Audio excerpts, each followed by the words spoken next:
we have a lot of huge problems. We have the nuclear problem in Korea. We have the nuclear problem in Iran.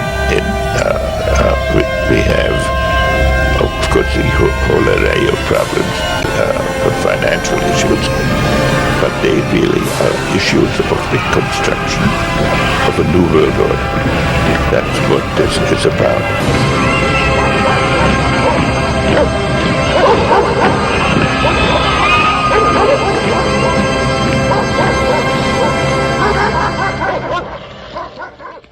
Founding fathers of our great nation were liberals.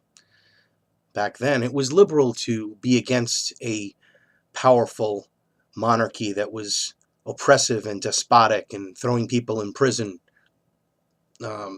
without any warrants, targeting people in their personal effects, going into their homes, soldiers doing what they wished, out-of-control banking system controlled by the Rothschild Bank of England at that time as well. And we look back in time, and history hasn't changed very much now, has it? The Rothschilds funded the Hessians to fight us. We did gain our independence from the crown on the surface, but through the corporate interests and the banking interests, one could say we're still a colony of England. In fact, it was incorporated as such in 1871, the Corporation of the United States. This is the truth. This is the history. This is what the government doesn't want you to know. This is what the media doesn't tell you. That our founding fathers were liberals. And how far we've come from the idea of what liberalism really means. In essence, I was brought up in an ultra-liberal home. My father was a Union Democrat, and you had to support the Democrats to support the Union, and you fall into these categories like what your parents did, and generally this is what happens. The average American is unfortunately uninformed, very intelligent, but dumbed down. And this is by design. I go over this in my videos all the time with my informative information about the Carnegie Endowment and the Rockefeller Foundation, to efforts to bring in a Soviet-style education system, which we have in this country, and having a slanted view of the world to get more people that feel that they're liberals, that, I'm a Democrat, I'm a liberal. Well, let's see how this thing has really shifted. First of all, there's the false left-right paradigm. The elite forces that own these corporations that want to enslave the workforce. John D. Rockefeller told the President of the United States, I don't want thinkers, I want workers. And that's truth. That's the way it's been. And it is a training for work program, school. Upward mobility is not the goal. It is social change. In fact, they call their people in the Department of Education, call their teachers change agents, and there are change agents for school districts. This is all true. But what I wanted to focus on here was this interesting fact. The hypocrisy of the quote-unquote liberal thinkers and the outright despotism that it's leading towards. Now, remember, we revolted against the king because of being forced. People could force into their houses. And look what we have in our government. The NSA, the IRS, Homeland Security, groping you at the airport. This is just, everybody's accepting this unacceptable behavior from our government. And you're a terrorist or a radical if you don't agree with the party line. Because it is a one-party system. It is a one-agenda system. And when they need to, the left and the right, the Democrats and the Republicans, work together for this agenda, like with 9/11. Good morning, Libby. I have a question. I am concerned about our bridges and all of our infrastructure in general. But what I'm mostly concerned about, and I have a question for you, would you please answer it for me? What's the question? My question is that I watch C-SPAN every morning faithfully, and I hear different callers call in periodically about the 9/11 Building 7, and I'm wondering why does C-SPAN have a policy of not wanting to answer any of these questions? Because when a person mentions this, you either call them some conspiracy person or else you deflect them with a different question so that the guest doesn't have to answer. And I'm wondering why, is this a policy C-SPAN has?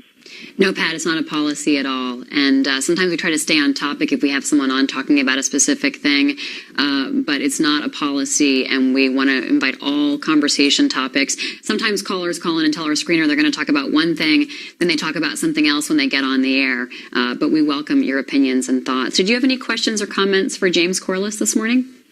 Well, in terms of the bridges collapsing, like the one you cited about Minnesota, there was Building 7 that collapsed without a plane even hitting it. And I think many families and supporters of trying to get into investigation about why this building would just suddenly collapse, I wonder why no one will answer these questions for these people. Well, and we have actually had people answer those questions on this program before. James Corliss, did you want to weigh in on that at all? Is there anything that relates to infrastructure that you can comment on? I'll tell you what, and I certainly would. I don't know enough certainly about exactly what happened on the site, but another tragedy just last fall was Superstorm Sandy. I'm a retired Marine engineer, and prior to that, I worked in the construction industry. And I can tell you that from the symmetrical fall of Building 7 on 9/11 and its free fall, that explosives were used to bring it down. My question, Congressman, I'd like to know why you and the rest of Congress aren't listening to the thousands of architects and engineers calling for a new investigation of its destruction. Of which destruction? I missed a little bit of that. I'm sorry. Building 7, 9/11. The World Trade Center. Yeah, of course. It's a question's been asked many times. I do believe that there's been, a number of efforts to investigate. The 9/11 Commission, which I pushed very hard, looked at virtually every aspect of the terrible tragedy of 9/11. They looked at virtually every aspect of it, but there's always remaining questions, and I think your question, needs further answer. How do you get that further answer then? Well, I think, probably more investigations on the part of maybe not government, but on think tanks could be looking at it. Again, the 9/11 investigation was one of the most comprehensive that I have ever seen. I could go on and on and on with these. This crafty, seasoned veteran politician isn't lying. They virtually looked at everything except Building 7 is not in the NIST report. It's not in the report, the 9/11 Commission report at all. And think tanks need to investigate? You mean like the RAND Corporation? Brookings Institute? There is an agenda. And if you don't go along with the agenda, organizations like the Southern Poverty Law Center and these other think tanks circulate all this propaganda that you're right-wingers and dangerous militia and radical neo-Nazis and, more important, enemy combatants. All of these definitions that have now been put into place with laws that are unconstitutional, that are not legal, but they'll enforce them anyway. Same thing with the IRS taking your property. Same thing with the Drug Enforcement Acts, where if somebody has drugs in their house over a certain amount, they'll take your house, your car, everything you have. That's not what this country was founded on. And I'm not a pro-drug person. But it's so funny how that same force in government will say, use those drugs. You better use them. In fact, the CIA brings them into the country. And they've been caught many times. Mena, Arkansas is the most famous, but many times Gary Webb lost his life due to this, getting this information out about the crack cocaine epidemic and the drug. It's an intentional, this is all intended to dumb down the population so they can bring in their new world order of one world totalitarian socialist government. Their goal is to enslave us in a one world system, a serfdom type system where the corporations run the show It's a corporate relationship with government. It's fascism. And that's where this is heading. Now, on the conservative side, that want to believe in God and morality and all of that, and they're against pornography, and they're against prostitution, and they're against even drinking, and I mean, there's all different types of people. They have an individual right to believe in that.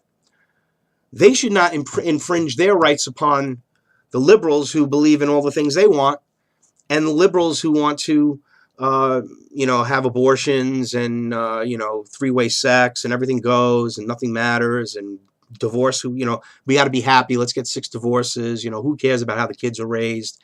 Let the state raise them through the education system. They have a right to do that too. But they do not have a right to impose their will upon the individual rights of any of us. So as a collective, the threat is this collective left. And again, it's control paradigm. It's just bullshit. I'm an American. I'm an individual American. That's what I believe in, God-given and individual rights. It so happens conservative values and approaches go towards my thinking and towards preserving the God-given rights, starting with the word God. To understand that they're trying to destroy God, because if God gives you inalienable rights, given to you by the Creator, they cannot be taken away. They could steal them. They could pretend to say that you don't have a right to, we're going to come in and take your property, like the IRS, because you owe money that was made out of nothing that the Federal Reserve gets interest on and becomes debt, and it's just unbelievable. Even when you borrow the money, you borrow $10,000 from a bank, the bank's not on the hook for $10,000. They don't take those losses in reality. It's a paper loss. They have a system where every deposit they have is multiplied by 10. So if you have $1,000 in the bank, they can loan your money out 10 times. So they can put $10,000 loans out there and get interest on all that money. It's a scam. I mean, it really is. Our banking system is horrible. And it's designed to destroy the dollar, which is where this is all heading. And when the dollar goes, people are going to have some serious trouble. And then the government will come in with some overwhelming program to fix the world and maybe give up our sovereignty as a result. And we'll get a new currency. And this is where it's going. And having yesterday been the 4th of July, I wish I had the opportunity to put this up then, but I do now.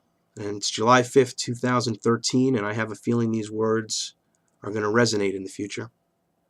And I just hope that everyone watching pays attention to what's going on now. The conservative values, low taxes, individual achievement, upward mobility,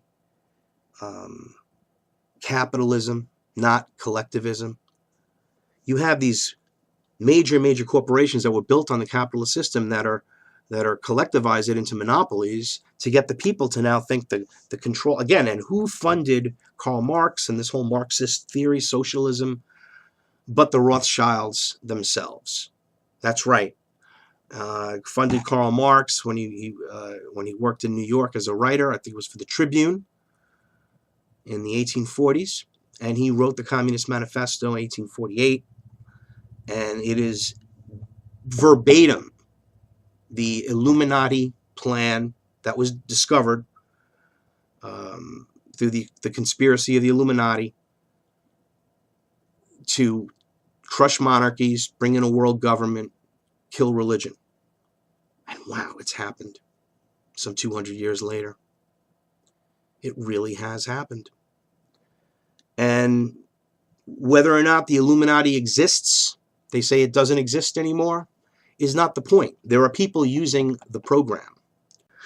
I recommend you all read a book called Tragedy and Hope by Carol Quigley, who was the mentor of Bill Clinton. And you'll understand about world government and how they believe this is the way to go. But what it does is it destroys the individual rights of man. What is our common bond truly? Freedom!